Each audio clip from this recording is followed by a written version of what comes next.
Now, if we come on the budget for the capital markets directly, I do see that there will be some changes into long-term capital gain structures. So that shall be in the terms of horizon. We have right now equity at 1 year, real estate at 2 years, and debt market at 3 years. So they will try to have some equilibrium between these three sets of horizon basically, which I think so it should be somewhere around 2 years for all assets in future. So maybe in this budget or next, but this is something going to be a kind of universal long-term horizon basically. Second is, I do see that somewhere on SME side, there are lots of you can say kind of capital gains which has been there in SME listings and all that. So I think there will be some kind of government interference in terms of security or whatever be for the SME listings. Third, I believe MLDs, which are very efficient instruments as of now, which is comparing the directly with the FDs, and they are getting you somewhere around 8-9% post-tax, and whereas FDs are giving you 6% post or 5.5% post-tax basically. So lots of HNIs are moving their money in MLDs. Banking lobby is very strong. Earlier they have closed on the FMPs from the mutual funds. I do see that there will be some strike on the MLDs tax structure also. This is on the capital markets. Now if we see on sector wise, where is the need arises basically as of now. We are in time where the corona is gone, when this government has come in 19. After a year, they have seen basically kind of ILFS events. Before that in 18 October, DHFL event, so till they get settled and the corona has come up. So nothing is being done or could have been done by the government. So this is something, a budget which is pre-election budget, which is due in Feb 24, which shall be a populist budget as per the track record of Indian political parties. So as of now, this government will focus more on getting into segments like health, growth, jobs and all that segment. So where it comes from? Health comes from pharma. There will be some push factors for pharma and the hospitality sectors basically. Second, I do believe that to take on the growth and the jobs, they need to spend more on infrastructure, which is being happening. So we do see that there will be some kind of incentives to the infrastructure sectors, which can create growth and job both. Financial market is growing by leaps and bounds, all. So I don't think so there will be some kind of incentive. In fact, there will be some kind of deterrent, not the incentives for these segments. There will be strict on capital gains, there will be strict on NBFCs and all that. Other segments, apart from these two, infrastructure and pharma, I do see that somewhere they will emphasize more on the digitalize, which is already been there. But digital doesn't mean that only digital things or IT things. They will mainly go for AI, virtual realities, which is changing the games of the businesses very fast as of now. So I do see that somewhere this is the focus what this government is going to take on this budget.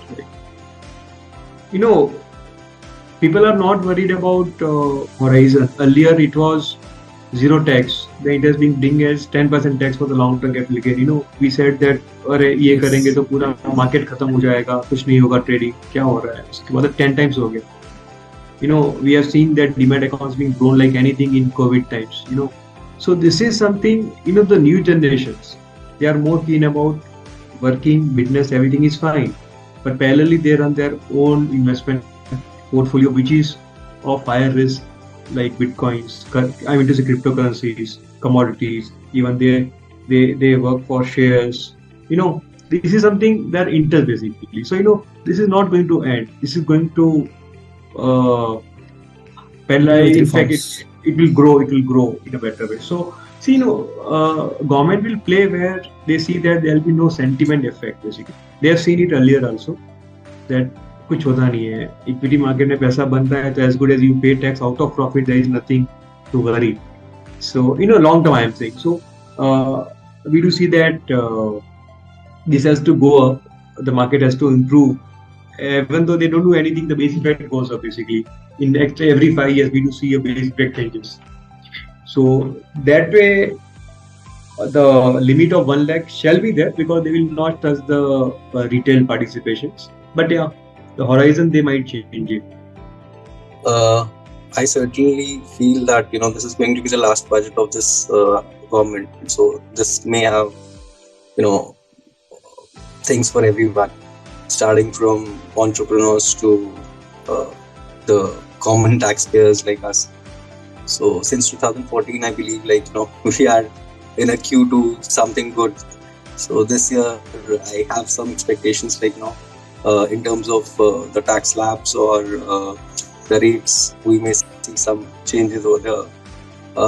I believe banking as a sector has gone a little more aggressive in terms of the lending rates. So some relaxation in the real estate in terms of taxes or stamp duty correction may be seen. Along with that, energy and other sectors which are sustainable growth environment, pertaining industries, let's say EV, solar. So we will see some more relaxation to them, startups getting some more, advantage or subsidies. But than that, I feel we may see some kind of, I can't predict it right now because that is going to be something what is going to be, the differentiator. So, and government is also coming up with some, I believe, good propositions for startups. So we may see some growth in terms of policies or some relaxations in terms of taxes under the startup or other programs being promoted in this budget. That is what I feel, because globally, if you see, there is a recession or negative growth everywhere, and India is the only country I can say at this point of time which is growing with a positive GDP rate. So that is something when entire globe is struggling and we are maintaining something which is positive at that point of time, and when elections are also coming next year. So there is going to be a lot of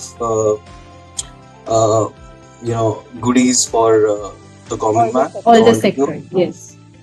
The sectors. This is going to be a better budget in comparison to whatever we have seen in past few years. That way, in terms of the return back to the people, beings in terms of that rate, we can see there would be something better for them this year. So, sir, as you said, this would be the last budget. I think for this it is the last budget for this government. Yeah. Next year it will be interim.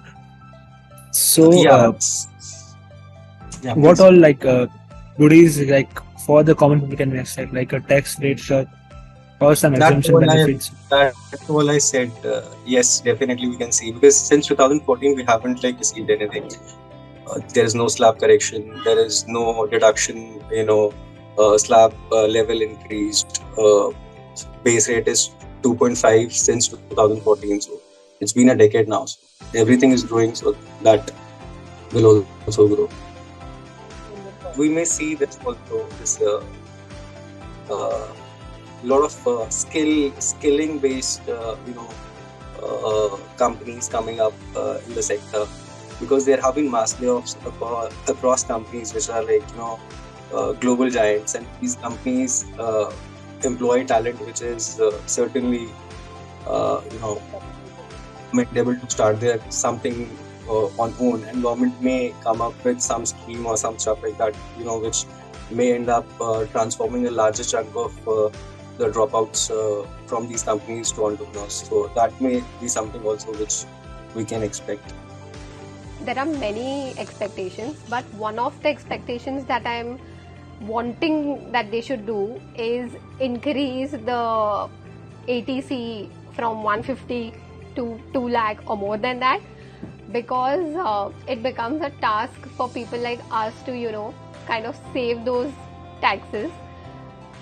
Utilizing each and every bracket, still paying a heavy tax is a pain. So one of the expectations is that, and I think there's a rumor that they might also increase the PF contribution. So a good thing, but very much wanting that ATC should be increased. So I feel this budget is very optimistic one. The reason being we are out of the COVID situation. If you see our this thing, what you call the revenues, they are all time high. Also in terms of the GST revenues, they are highest right now. So about my opinion, if you will ask me, my bet would be on education sector, manufacturing sector, and the startup ecosystem. So the reason being that for a startup ecosystem, I think the government will give a lot of priority this time, because if you see way back in 2015-16, when they started with the Startup India and all those campaigns, we had hardly 1,000 startups, and now we have more than like 10,000 startups right now. And if you see the nature of the startup, most of the funding is coming from US and UK, and right now they are facing a bit of a recession. So it's very important for the government to intervene right now, because right now we have 1,000 unicorns, right? So it's a very crucial, and lakhs of people are employed over there. So I think government will definitely intervene. Maybe that would be in terms of tax exemptions or something like that, but it is very important to give them a kind of support. So one focus would be on startups. Another important sector I feel is manufacturing, because if you see in terms of the contribution of manufacturing GVA, since 2012, it has reduced from 17% to somewhere 14%. And it's a kind of sector where it gives employment to a lot of people, right? So government will do some things, and like being a government banker right now, what I can see in my bank is that they are putting a lot of emphasis on this thing, mudra loans, and then all those schemes for enabling people to start like that, this thing, what you call Nari Shakti and all that. So even in this financial year, there will be a lot of focus on manufacturing sector. Especially if you see semiconductor, there was a lot of shortages of semiconductor globally. Yeah, and then government will definitely try to give and boost to manufacturing of these things. Uh, yeah, even in terms of EVs, also electrical vehicles, there will be a lot of focus. And another section I would like to put my bet on would be this education, because we are spending somewhat 3% or 3.1% in education, while the global standard is around 6%. So recently, last year, government came up with this national education policy, which was about skilling, reskilling, and upskilling, and it is yet to be implemented. So I think the focus would be on that, to provide quality education right from primary or pre-primary level. And also they will focus on this thing, like they just came up with, now there will be foreign universities in India. So like universities like Oxford and Cambridge will be coming. So there will be lot of support required from government side also, in terms of ease of doing business, and also there will be something for that will also actually prevent brain drain also, and quality education for students here, and also in terms of like people are spending crores of rupees over there. So it will also just not brain drain, but I would say also drain of money from the country, and we will have like very competitive environment in India also. So, like now, right now the exemption is 2.5 lakhs, right? So they are planning to make it 3 or 3.5 lakhs, but actually it has two sides. Like one thing is that if they actually do that, the good thing is that many people will do more investments. So they'll put it in ELSS, that is equity linked savings schemes or PPF and all that. Indirectly, that money will go in infrastructure only, right? So it will lead to growth also.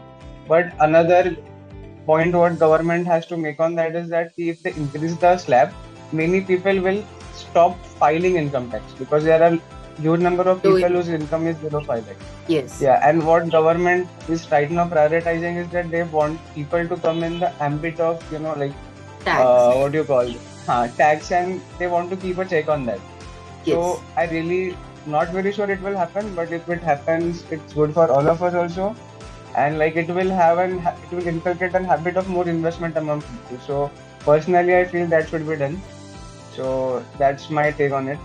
Like the key expectation can be for as the individual, it will depend, no? Like if the person is employee, if he's working somewhere, so then that expectation will be different. Like a person who is basically working as an employee, supposing he's earning via salary, then the expectation from the budget will it is going on since years. Like ATC should be increased, it should be increased to 250,000 is what everybody's expecting. Or we can say they might expect a standard deduction from 50,000 to 1 lakh maybe, or something like that. I feel that they can do, or they should do, because it has been over so many years that the ATC limit has not been increased and the inflation rate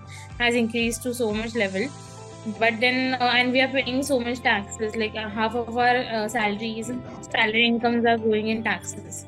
So there should be something in saving, because we are the ones who are directly affected. If you are a salary employee person, then your taxes are directly deducted. We cannot hide it like a business person. So that can be a thing.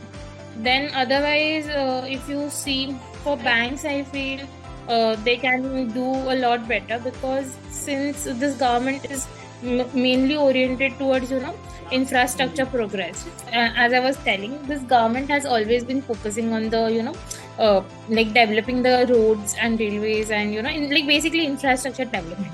This government since they came since 2014, we have seen a lot of infrastructure development,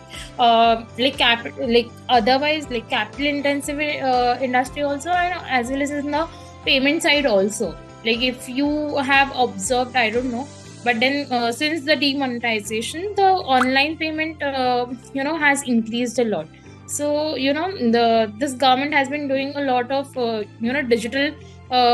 digitally also. They are empowering the people, and otherwise also they are making developments in the country.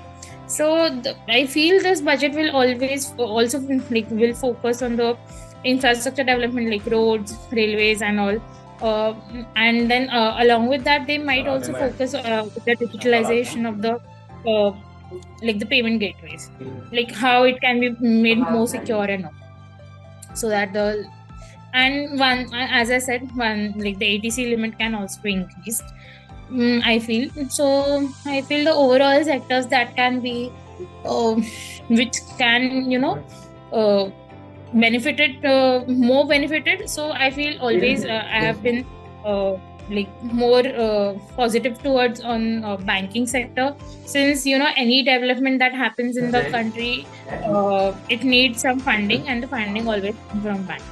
And we have greater PSU banks and private banks playing along for the development.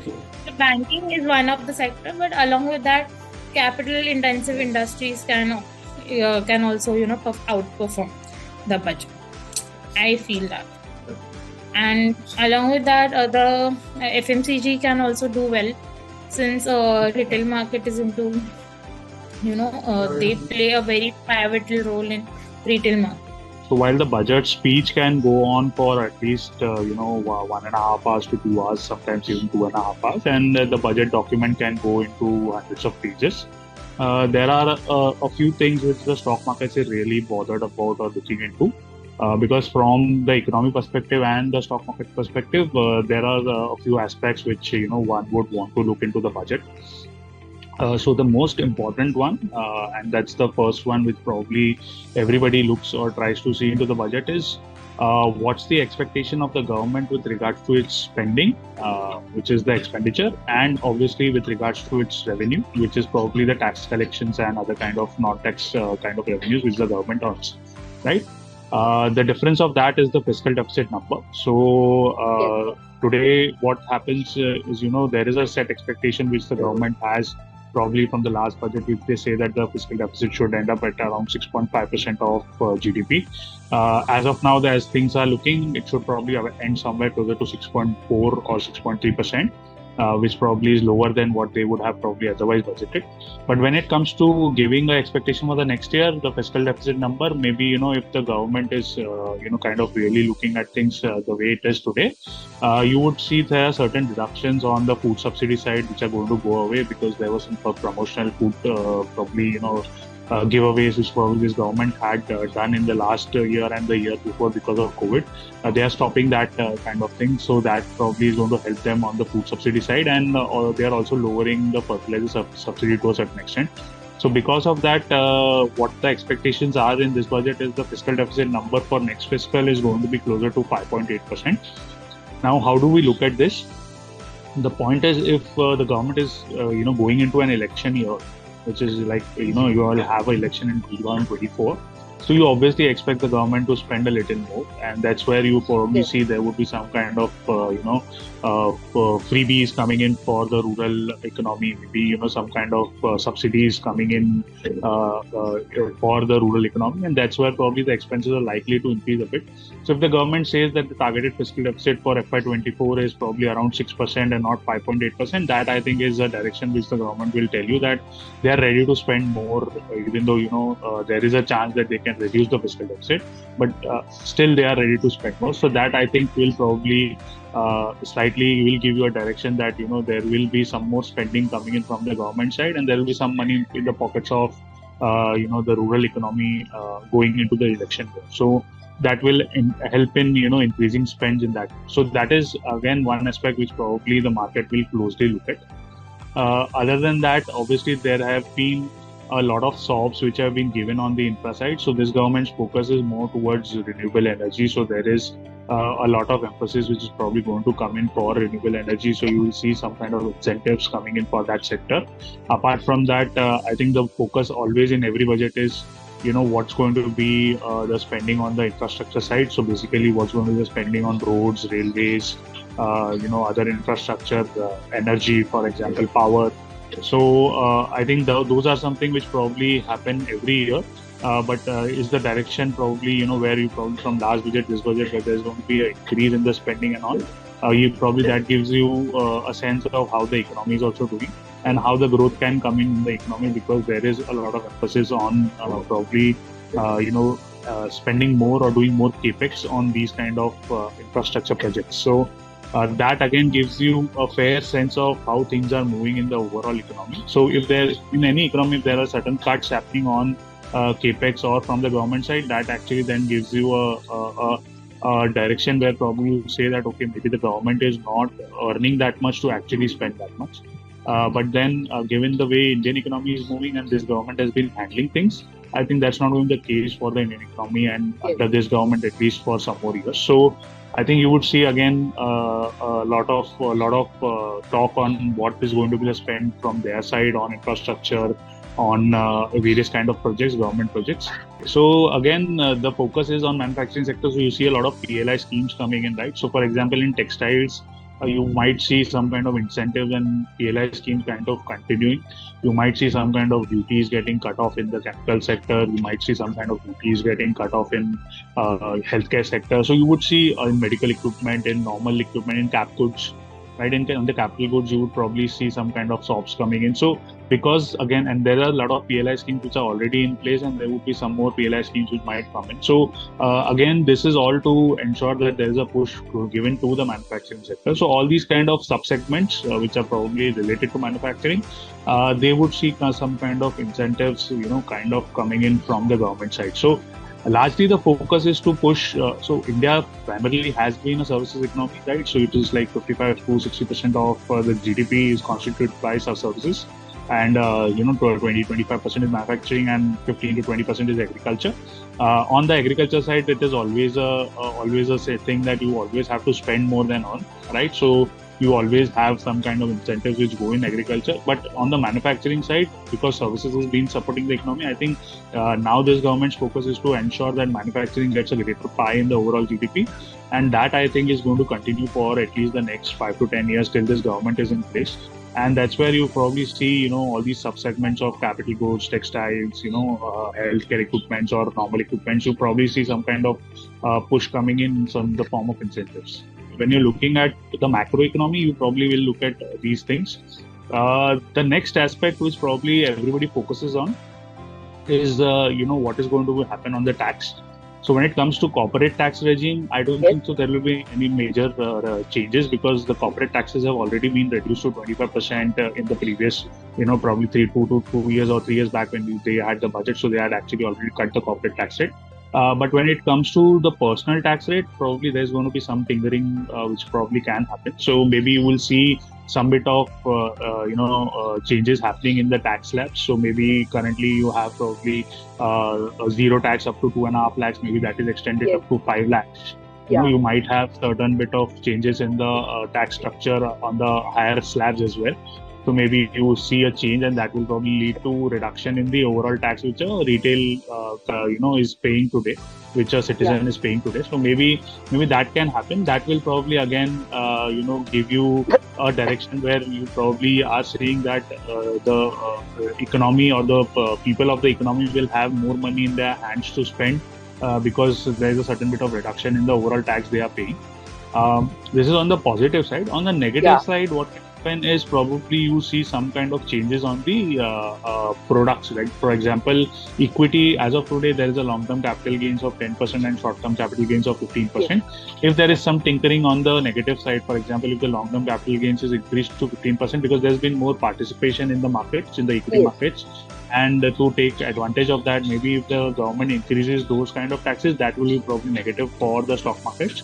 So that is again one thing which the market will be very closely watching, because there is a lot of talk of increasing or tinkering around with the long-term capital gains tax. So if that happens, then that will be probably a negative for equity as an asset class also. And so there will be a sentimental impact. There will be obviously an impact coming in on the sentiment. So on one hand, you are giving some money by actually reducing the personal tax rates, but on the other hand, probably on your investments, you'll probably be paying more tax by increasing the long-term capital gains or the short-term capital gains. So that can happen. But if it doesn't happen, say for example, if the long-term and the short-term gains are not tinkered with and they are actually kept as it is, then I think it is definitely a positive. There is some reduction in the personal tax rate. So this is on the personal front. Again, the markets will very closely watch this. And then there are some sin taxes on the industry front, right? So you have some sin taxes on alcohol, on cigarettes, excise duties on alcohol, and you probably have some duties on cigarettes as well. So that is something which probably will be very cleanly watched, because again, if there is some increase there, if there is some tinkering there and you probably are increasing those taxes, then that will be negative for that sector and the companies in that sector, right? So you probably have some bit of impact coming in from the government, and they increase the taxes or duties on alcohol or cigarettes, then probably there will be some impact on the businesses which are there in this sector. So again, that is one aspect which really on the negative side, what really everybody watches for from the stock markets or the economy. But like I said, on the positive side, even if it is an automobile sector, you will see a lot of PLI schemes which are already in place. Yeah, so you will have a lot of push on EV. So you will probably see some bit of subsidies on EV infrastructure, incentives coming in for EV infrastructure, right? Charging stations, etc. So you will see those kind of things happening. Maybe on the green hydrogen side, you will probably see some bit of push coming in. So we'll see some bit of, so you already have a scheme in place for green hydrogen. We'll see some incentives coming in that sector. On the renewable side, like I said, probably solar and wind is something which probably you'll see some more bit of incentives coming in for manufacturing of solar panels, the batteries.